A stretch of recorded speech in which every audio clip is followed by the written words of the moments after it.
Warning, this isn't your mom's bedtime story.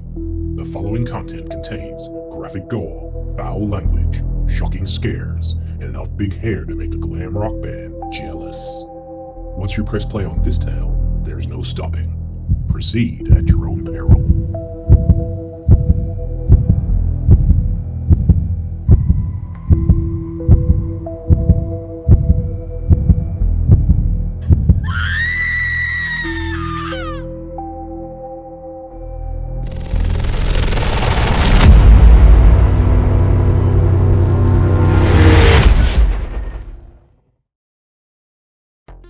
Hey there, kids.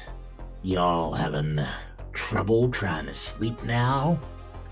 Is that tapping at your window giving y'all the heebie-jeebies? Sounds to me like you might need something to help keep your mind off all the bad thoughts running through your pretty little head there now. Don't you worry though, your good old Uncle Henley has just the Betty Bye story to help you drift off to the land of nightmares. And in this one, just 'cause you're already dead doesn't mean the horror ends there. So get yourself all comfy like there, and wrap yourself up tight in them blankets of yours. 'Cause Uncle Henley has a story he knows you're all gonna love. I like to call this one Pretty Dead.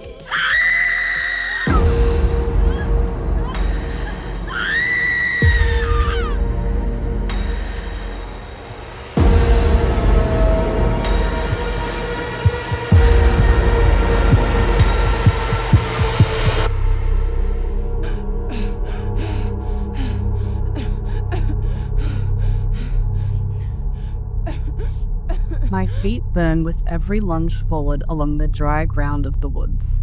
Sharp rocks poking out of the dirt threaten to cut my feet open if I'm not careful. Even so, all my attention is on running as fast as I can while not sprinting directly into a tree. I'm further from any path than I've ever been. I don't know how Todd ever convinced me to go on this trip with him. We've only been dating for a few months after all.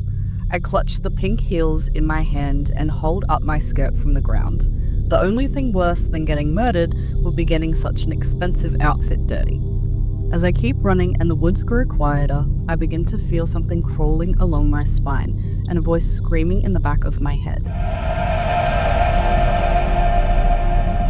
Turning my head to look behind me, even if only to dampen my anxiety, I forget to slow my pace down.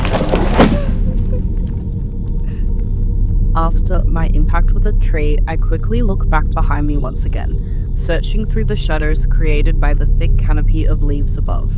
Looking down, tears begin to run down my cheeks, absolutely ruining my makeup as I noticed a tear in my skirt. If I don't die here, Mother will most definitely have my head. The snapping of a twig in the distance, echoing all the way through the woods, brings me back to my senses. Sobbing, I push myself up to my feet, grabbing my heels from the dirt and turning to avoid the tree I had hit. Every joint in my body freezes up as I spin around and see a torn, blood-stained shirt. As I look up to meet the concealed face of the man in front of me, my eyes struggle to focus, instead shaking from side to side as if I were not meant to see him. The tears flow faster like a stream from the pools forming in my eyes. He leans down closer to me, letting me get a better look at his face. But all I see is Todd's face. Despite it only being the skin, I can still see his fear stretched out over the killer's head. The blood underneath the skin is still wet, dripping along his neck. My entire body shakes with every pulse of my heart. Despite my blurry vision, I manage to make out the lifelessness of his eyes, as if he were already a corpse. He raises up his rusty knife to my face as he clutches a hammer in his other hand. As I feel the cold steel run along my cheek, I scream as I stand frozen in place. Just as he raises up his blade, I manage to force my legs to jump to the side, feeling the air against me as I narrowly avoid his attack. I fall against a tree next to me, bruising my porcelain skin and barely keeping me upright. He breathes heavily as he slowly turns to me. As he takes a step towards me, I push myself off from the tree and fall to the ground before crawling back to my feet and running as fast as I can. The wind streams through my hair, pushing me back, closer to him. I look over my shoulder to see him slowly walking towards me, and somehow I feel he could catch up to me at any minute. Twigs snap as I heedlessly run through the woods, ruining my hair and makeup. Despite my blurry vision, I can make out a wooden structure up ahead. I push through the burning pain in my legs and sprint to the cabin. Scrambling onto the porch, I leave scratch marks on the wood as I desperately pull myself closer to the door. The impact of the door against the wall echoes through the cabin. I slam it shut before stumbling through the lounge room, tears dropping onto the floorboards beneath me. Cody! Sammy! I attempt to call out to my friends, but my throat is completely dry after screaming my heart out. My cries for help amount to nothing more than a choked up whisper. As I stand in place, straining my throat so much I feel blood pooling in my mouth, I begin to hear footsteps on the front porch, slowly making their way to the door.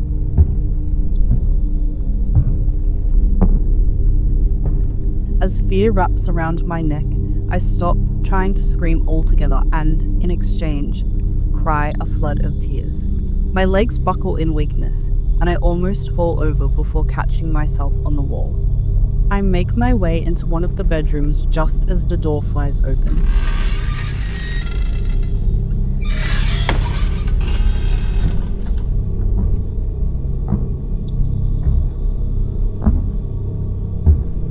Slowly shuffling past the bed and to the wardrobe, I continue to listen to every footstep getting closer. He searches each room thoroughly before moving on to the next, giving me just enough time to take out a pile of clothes from the wardrobe and hide them under the bed. Slowly stepping back into it, I shut the doors of the wardrobe and hold my breath. I feel comforted by my blanket of darkness in the wardrobe, save for the sliver of light projecting on my eyes through the crack between the doors. Before I get a chance to calm my breathing, my hand shoots up to my mouth as I watch him slowly walk into the room. I feel a giant bug crawling around in my throat and ramming against my mouth, begging me to scream out. My hands profusely shake as I hold back every tear and cry for help. My subconscious struggles to let out. From across the room, I can't tell if he is staring directly at me or not, especially with Todd's face covering his expression. He takes his time, thoroughly searching the entire room, clearly aware that I hadn't made it far. My throat tightens up, and my hands instinctively grip my face as he leans down and scans underneath the bed. As he slowly rises back up, as if his body were heavier than he could lift, he turns his head back to the wardrobe, back to me.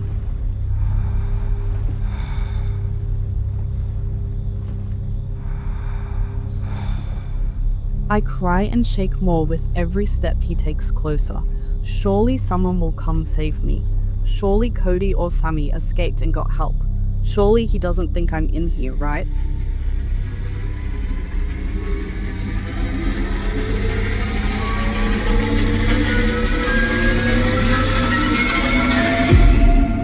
My mind goes completely blank as the doors fling open. He stands towering over me, staring down at me through Todd's face. I don't have enough energy left in me to scream or cry out for help. I can't imagine there would be a point now anyway. I'm sure I've been abandoned by all the others. As he raises his hammer above his head, I close my eyes and try to wake up from the nightmare. I imagine that I'm back at the salon with Mother, getting our nails done together, as the Madonna and Wham playing in the background is drowned out by our chatting and gossiping. I want that neon sign out front to be the last thing I think of before I die, but my illusion is shattered as I am struck in the side of the head. I fall to the bottom of the wardrobe, blood spilling out of the left side of my head, spraying all over my outfit. Trying to scream, I realize that my jaw has been completely unhinged.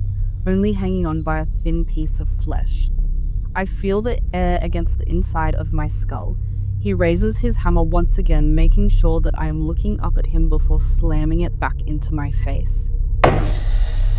I hear my skull cracking as it is crushed over and over again as I am repeatedly hit in the head with the hammer. My mind fades more every time. I can barely comprehend how I am still alive. When I finally die, when the pain stops and his bloody hammer remains idle in his hand, I continue to stare up at him with my one remaining eye. The entire left half of my face is smashed up and strewn across my body.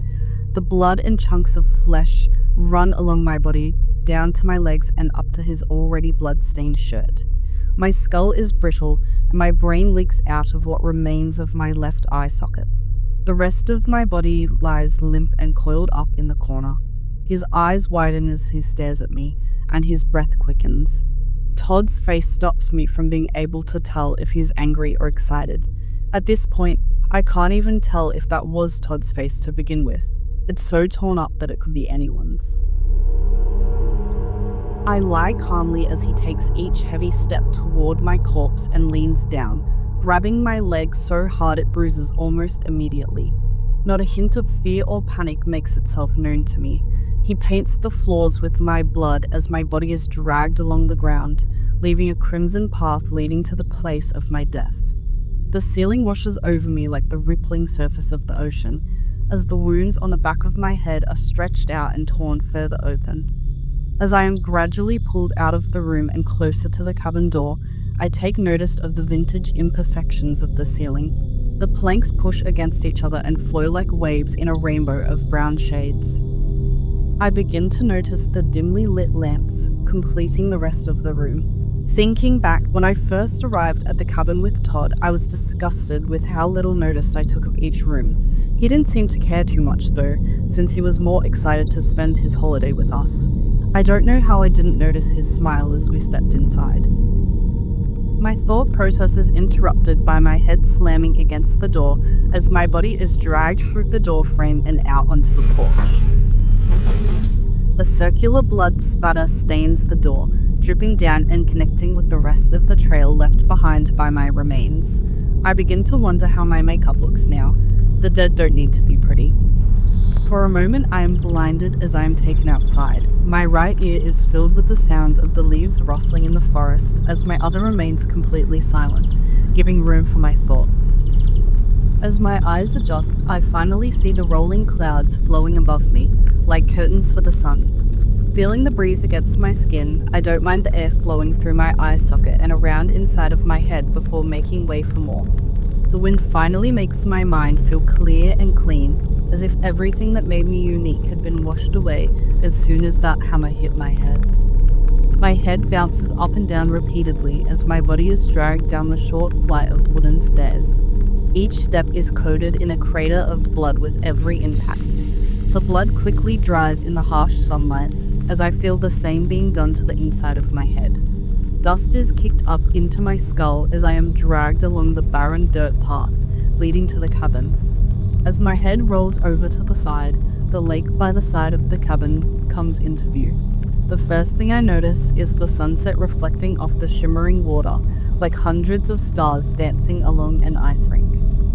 My blurry vision brightens it further, highlighting its majestic patterns as if I were looking at it through a glass pane. I never even considered going in the water at first. I just assumed it would be rancid and dirty. I think I regret that now that I see it. Further down, closer to the edge of the lake, I see a corpse staring back at me with cold, glazed-over eyes. My reflection would have made me scream in the past. Not that I physically can now anyway, but I don't want to either. I can't bring myself to feel much for my reflection one way or another, just as the rest of my body feels numb. As parts of my brain spill out of my head, I feel those parts of me being left behind and replaced with the terrifying calmness that comes with death. My emotions are dampened, and my thoughts are less coherent and logical than they would have been, but I can't miss how I was, no matter how hard I try. My reflection continues to dispassionately stare at me before the final strand of skin attaching my jaw to the rest of my face finally snaps off, leaving the bottom half of my mouth behind me in the pool of blood. My leg suddenly falls to the ground, rolling my body over onto my back as it does. Watching my killer walk past me, I barely see the bottom half of his mouth beneath the skin stapled onto his face. He frowns as he walks past my head and leans down to my jaw, as if he were disappointed that I couldn't stop myself from falling apart. He dusts off my jaw, being careful not to flick off too much skin or flesh. Delicately wrapping his hands around it, he wanders back over to my legs and grabs my ankle once again, continuing to drag me further along. No matter what explanation I think of, nothing about this man makes sense to me. There surely can't be any logic to what he is doing, but he isn't an animal. He tightens his grip on my leg as the ground begins to elevate and we make our way up a hill. The grass begins to grow onto the path and cover it as he takes us deeper into the woods. As we plunge deeper into the labyrinth, my vision fades further as the sun is blocked by a blanket of leaves far above me, and the few beams of light pushing through. My blood seeps into the dirt, feeding the greenery and sending me back into the earth. Flies begin to swarm around my corpse, crawling around the inside of my skull and underneath my skin, birthing their young in their new home. I am now a breeding ground for the vile filth of the earth. Despite the centipede crawling around under my eyelid, blocking my vision, I still manage to make out the shape of a cabin sitting in the middle of a small clearing. As he takes us closer, the insect falls out of my eye, and a fluttering butterfly leads my eyes to the trails of dry blood leading up to the door, which become more visible in the single exposed patch of sunlight. I become a part of them, my blood painting the grass red as I am taken closer to the door. My killer aggressively shoves the door open as if I had hurt him, and pulls me inside, my head knocking against the single step leading into the cabin. I can barely see a thing as we enter, my vision becoming dark. I only manage to see his silhouette moving around in the darkness. I can only tell that I am staring directly up at the ceiling, given that I am not lying on my face. The curtains are open, revealing the corpses of Todd and Cody, each hanging on a meat hook on the wall. Soon, I too am lifted, and my corpse joins the other two. The hook plunges into my back, piercing my skin and latching onto my spine. My neck stays completely limp, hanging my head all the way over, facing the other two. I barely recognize them anymore. Todd's completely blank eyes stare at the skin of his face, hanging off his killers like a cheap mask. I only know he would have been insulted. He took pride in his looks. Luckily, though, he didn't let it consume him. His exposed teeth create a wide smile on what remains of his face. The rest of his body is covered in cuts and bruises. He must have tried his best to fight the killer off. If he couldn't do it, I have no idea why I thought I had a chance of surviving, but I guess I didn't have much time to think. His bottom half is completely covered in his own blood, some still dripping down to join a slowly growing puddle of crimson. It's hard to even tell how he died, only what happened to his corpse afterwards. Even though Cody still has his face, he is missing a lot more. His entire torso is sliced open, giving his organs room to fall out onto the ground beneath him and mix with Todd's blood. As I look back through my memories, I come to realize that the last thing I said to Cody was ew. I can't help but regret that now. Cody was the first one of us to go. He was probably high and wandering around the woods when he died. I think that's the only reason he wanted to come anyway. He was never the type I would have spent any time with, but he was Todd's friend, so I couldn't help it. I like to think that if I had a second chance at life, I would be a bit nicer to him. But I know that wouldn't happen. I lived my life too quickly to worry about that. My train of thought is interrupted by a deep wailing, as if a cow were being slaughtered. Our killer drops to his knees in front of us, his hands on his head, crying out in pain.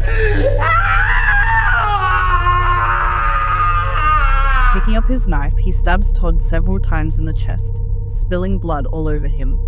He carves and tears at every one of us as he screams in pain. The hooks creak as our corpses are battered against the wall. Throwing the knife into my chest, he runs off into the corner of the cabin and snatches a Walkman from the windowsill and slides the headphones over his ears.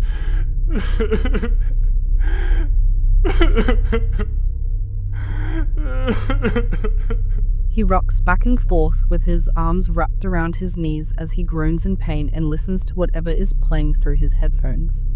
He seems to calm down as he sits alone in the darkness.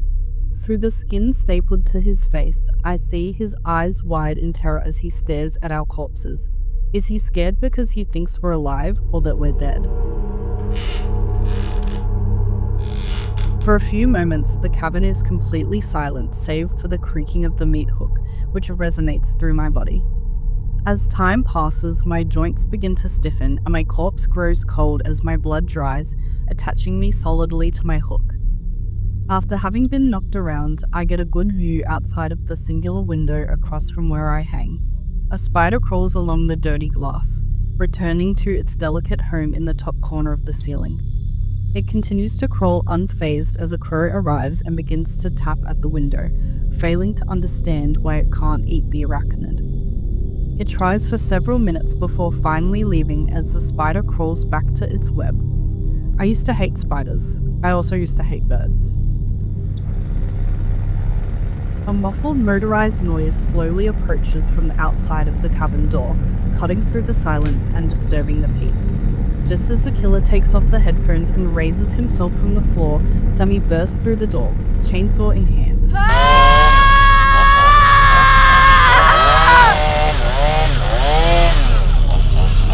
The motor hums as the blades spin violently away from her, as if it had its own grudge against the killer. Sammy yells profanities at him as she charges forwards, immediately plunging the chainsaw into his chest, spraying blood across the room as his chest is churned up into chunks of meat and bone, adding to our rotting corpses.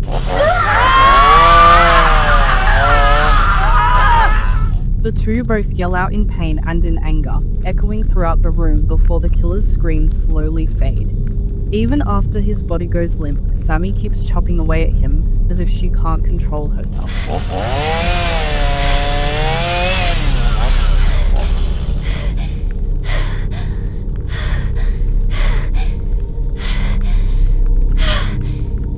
As she stands over what is left of his corpse, Sammy clenches the chainsaw with trembling hands as if he could get back up at any moment, despite his body being barely recognizable as human anymore. Finally, her legs give in, and she drops to the floor, sitting down in a nest of gore, clinging to her weapon as if it were a blanket. Her tears fall into the puddle of blood beneath her as she looks down, trying her hardest not to look up at the three of us. Until this point, I had forgotten that Sammy had even come with us, or at least until I was in danger. She never stood out unless she was being such a goody two-shoes that it stopped us from having fun. She always blended into the background, the same colour as the paint on the walls. Now though, even if I may not owe her my life, I owe her an apology.